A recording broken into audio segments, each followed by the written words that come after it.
ठीक है। प्रिय विद्यार्थियों, मैं डॉक्टर हितराम सिंह, विभाग अध्यक्ष लोक प्रशासन, श्री कल्याण राज के कन्या महाविद्यालय सीकर से बोल रहा हूँ। और आज जो अपना टॉपिक है वह है प्रशासनिक राज्य के गुण व दोष। जो इनके जो विवेचना है उस विवेचना के बारे में ही आज डिस्कशन करेंगे। और सबसे बड़ी बात यह है कि जो पिछले 2 अध्यायों में हमने जो पढ़ा कि प्रशासनिक जो राज्य है वह जो अपना एक ऐसा रूप जो लिए हुए है कि आज वर्तमान समय में सरकारों के जितने भी जो कार्य हैं वो एक एडमिनिस्ट्रेटिव जो स्टेट है उसकी जो संज्ञा दी गई है उसके अनुरूप ये कार्य कर रहा है। तो अगर हम बात करें तो सबसे पहले इसके जो गुण मेरिट्स की अगर हम बात करें तो क्योंकि इसमें जो बिंदुवार जो इनका उल्लेख किया गया है कि प्रशासनिक जो राज्य है इसके जो गुण हैं उनको हम बिंदुवार इस प्रकार जो विभाजित करेंगे अध्ययन की दृष्टि से। जैसे कि उदाहरण के लिए नंबर 1 जो प्रशासनिक राज्य है वो अपने नागरिकों के अधिकतम विकास और कल्याण के लिए हर संभव प्रयास करता है। और जो नागरिकों का जो जीवन स्तर है यानी कि उसका विकास करना, जीवन स्तर में निरंतर वृद्धि, जो उच्च स्तर की जो वृद्धि है उसके प्रयास करना और जितनी भी जो आवश्यकताएं हैं उन आवश्यकताओं की संपूर्ति करना और जन सेवा के जितने भी जो लक्ष्य निर्धारित कर दिए गए हैं उन जन सेवा के जो लक्ष्य हैं उनको हमेशा प्राप्त करने का जो प्रयास रहता है वो एक एडमिनिस्ट्रेटिव स्टेट का लक्ष्य माना गया है। और क्योंकि जो प्रशासकीय राज्य है वो अपने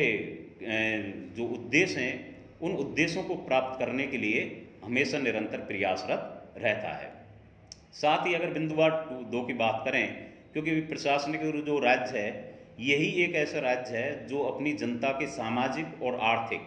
ये दोनों प्रकार की जो दशा है उसकी उन्नति का संकल्प लेकर उसे दृढ़ता से क्रियान्वित कर सकता है। और इस कार्य के लिए जो आवश्यक इच्छा शक्ति होती है, चाहे वो प्रशासनिक तंत्र की हो चाहे अन्य, उसकी जो पूर्ति करने की जो सवाल है उस पूर्ति करने का जो प्रयास है वो हमेशा प्रशासनिक राज्य अपने लक्ष्य की प्राप्ति के लिए प्रयासरत रहता है। यही इसका जो तीसरा उद्देश्य या जो गुण है वो यही है कि ये जो राज्य है ये वर्तमान जो औद्योगिक समाज है और उसकी जो प्रशासनिक आवश्यकताएं हैं उनको पूरा करता है। और औद्योगिक समाज की जो प्रशासनिक आवश्यकताएं और जैसा कि औद्योगिक इंडस्ट्री के नाम से ही इसका जो रूप हमें देखने को मिलता है, और क्योंकि ये जो प्रशासनिक जो राज्य है ये औद्योगिक विकास पर भी जोर देता है। हालांकि ये साथ ही साथ जो एग्रीकल्चर जो लैंड जितनी भी जो कृषि से संबंधित जो भूमि है और कृषि के साथ साथ जो समाज है उसको जो कृषक वर्ग जिसे हम कहते हैं उस कृषक वर्ग को भी क्योंकि एक तरह से उसका साथ तो देता ही है और उसके विकास के लिए भी काम करता है, लेकिन जो औद्योगिक विकास है उस समाज की भी एक तरह से ये देखभाल करने की अपनी जिम्मेदारी निभाता है। साथ ही बिंदुवार 4 की अगर हम बात करें तो प्रशासनिक राज्य जो जन समर्थन प्राप्त करने वाली जो जितनी भी जो नीतियां हैं उन नीतियों को लागू करने की इसका निरंतर प्रयास रहता है।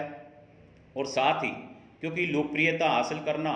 और समर्थन प्राप्त करने का जो प्रयत्न है उस प्रयत्न को भी ये करता रहता है। साथ ही सरकारी नीतियों के लिए एक जो क्रियान्वयन है उस क्रियान्वयन को एक स्वैच्छिक संस्थाएं भी अपना योगदान देती हैं, जो कि एक हस्तक्षेपवादी राज्य से ये भिन्न हमें एक तरह से भिन्नता की अगर बात करें तो उससे एक भिन्नता देखने को नहीं मिलती, बल्कि एक तरह से ये जो अपना इनका जो उद्देश्य होता है उस उद्देश्य की प्राप्ति के लिए ये प्रयासरत रहता है।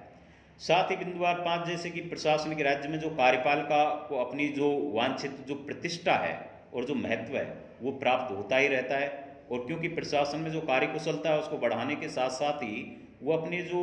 व्यवसाय जो होता है उस व्यवसाय को जो प्रक्रिया है उसको भी साथ ही चलाने का जो दायित्व है वो भी इस एडमिनिस्ट्रेटिव स्टेट के द्वारा किया जाता है। साथ ही जो प्रशासन में नेतृत्व को एक सक्षम और समर्थ जो लोगों द्वारा जो किया जाता है प्रशासन का, उसके फलस्वरूप जो जनता की जो अधिक से अधिक जो सेवा करने का या जो जन कल्याण की जो भावना है उनका जो आदर करने का जो दायित्व है वो भी प्रशासनिक राज्य के द्वारा समय समय पर निभाया जाता है। तो इस प्रकार ये भी इसका एक महत्वपूर्ण गुण देखने को मिलता है। साथ ही अगर हम बात करें तो बिंदुवार 6 में जिस प्रकार ये उल्लेख किया गया है कि जितनी भी जो सार्वजनिक नीतियां हैं, उन सार्वजनिक नीतियों का जो निर्धारण जनता द्वारा उनके जो निर्वाचित प्रतिनिधि होते हैं और निर्वाचित प्रतिनिधियों के माध्यम से जो किया जाता है, वो चाहे विधानमंडल द्वारा हो और विधानमंडल के साथ ही जो कार्यपालिका पर सतत जो निगरानी का कार्य किया जाता है या जो नियंत्रण रखा जाता है, उसका दायित्व भी प्रशासनिक राज्य यथार्थ में प्रशासन को जो वास्तविक संचालन के लिए जिन लोगों के जो हाथ में रहता है, उसमें चाहे वो, क्योंकि वो अपनी एक योग्यता और दक्षता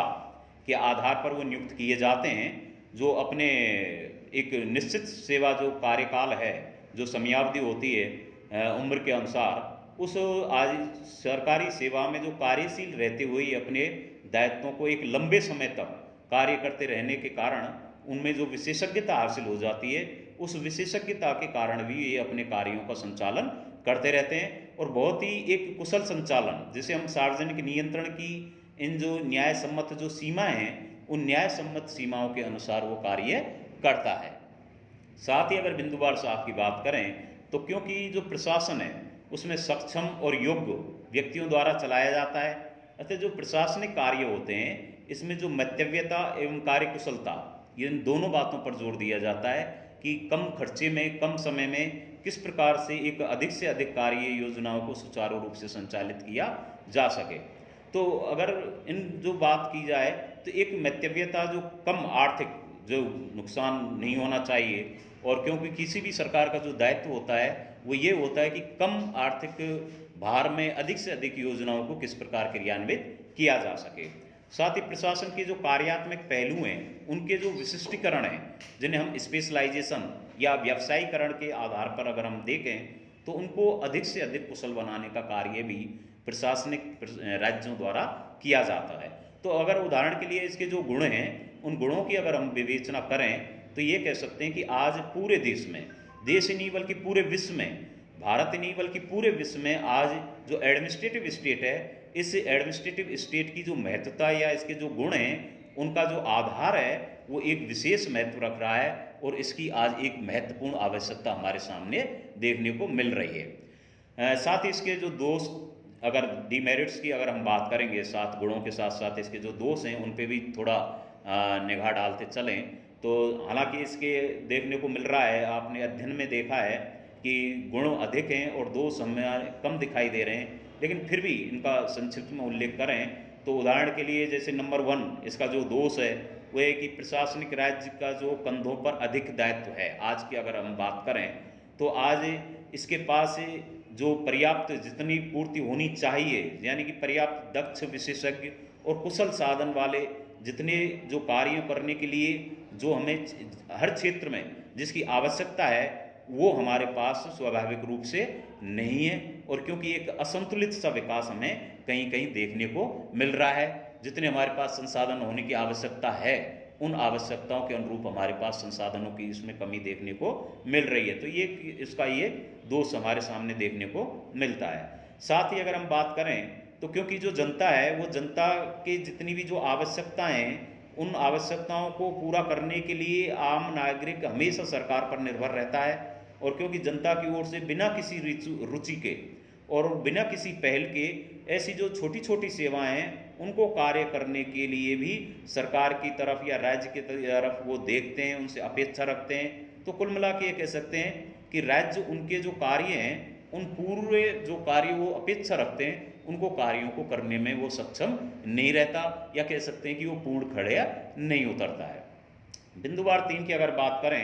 तो क्योंकि प्रशासनिक राज्य सामाजिक और आर्थिक पुनर्गठन और विकास की जो व्यापक योजनाएं हैं उन्होंने अपने हाथ में तो ले लेते हैं, लेकिन किंतु जो नौकरशाही है और नौकरशाही की जो नीतियां हैं या उनकी जो योजनाएं, उनकी जब क्रियान्विति का जब समय आता है तो प्राय ये देखा जाता है उनके जो नियम विनियम और पूर्व जो दृष्टांत हैं उनको संचालित करने में इनकी जो यथास्थितिवादी जो नीति है नौकरशाही की, वो एक तरह से सामाजिक आर्थिक जो पुनरुत्थान और व्यापक परिवर्तन होने चाहिए वो उनको क्रियान्वित करने में असफल ही देखने को मिलती है। तो ये भी इसकी एक कमी हमें देखने को मिलती है। साथ ही प्रशासनिक राज्य में जो जन सहयोग की जो आकांक्षा रखना भी एक तरह से भ्रम की सी स्थिति पैदा करता है, क्योंकि अधिकांश जो लोग हैं वो सरकार की नीतियों का समर्थन तो करते हैं, उनको स्वीकार भी करते हैं, लेकिन जब क्रियान्विति का जब समय आता है तो जनसाधारण उसमें ना तो कोई ज़्यादा ध्यान दे पाते हैं, ना ही उनका कोई लगाव होता है, ना भी स्वाभाविक रूप से उनका एक तरह से जो रुचि होनी चाहिए वो रुचि हमें देखने को नहीं मिलती है। साथ ही जो कार्यपालिका की जो ये प्रवृत्ति पाई जाती है कि वो सरकार के अन्य जो दो अंग हैं उन पे भी अपनी स्थिति ये सुदृढ़ बनाना चाहती है, चाहे वो न्यायपालिका हो चाहे वो विधायक का है। तो इस प्रकार से जो कार्यपालिका है ये अपने आप में, क्योंकि सरकार के जो दो महत्वपूर्ण अंग हैं उनको भी अपने नियंत्रण में रखने की एक जो प्रवृत्ति पाई जाती है, ये प्रवृत्ति भी एक तरह से निरंकुशतावादी की जो स्थिति है वो हमें देखने को, एक आयाम देखने को स्थापित करने जो होना देखने को मिलता है। ऐसा लगता है कि एक निरंकुश प्रवृत्ति कार्यपालिका में देखने को मिल रही है, ये भी इसकी एक बड़े दोष या बड़ी कमी है। और लास्ट में अगर बात करें तो इसकी जो लोचशीलता का इसमें जो अभाव पाया जाता है, और क्योंकि जो आवश्यक कार्य हैं उनको पहल करने की इनमें जो प्रवृत्ति नहीं पाई जाती है, और जो सरकारी अधिकारी जो कर्मचारी होते हैं उनकी जो हठ धर्मिता की जो प्रवृत्ति है वो भी हमें दिन प्रतिदिन देखने को मिलती है, जिससे कि जनता की जो भावनाओं के प्रति वो एक तरह से उपेक्षित हैं, और एक तरह से कहें कि जनता से वो उनका जो लगाव या जुड़ाव होना चाहिए वो एक एडमिनिस्ट्रेटिव स्टेट में जो महत्वपूर्ण जो कार्य जनता के लिए होने चाहिए वो हमें देखने को नहीं मिलती हैं। तो इस प्रकार से अगर हम बात करें तो इसके ये जो दोष हैं ये भी देखने को मिलते हैं, लेकिन कुल मिला के अगर इनकी जो दोष और गुण तो इनका जो मिला जुला रूप है उसमें हमें जो दोष हैं वो कम,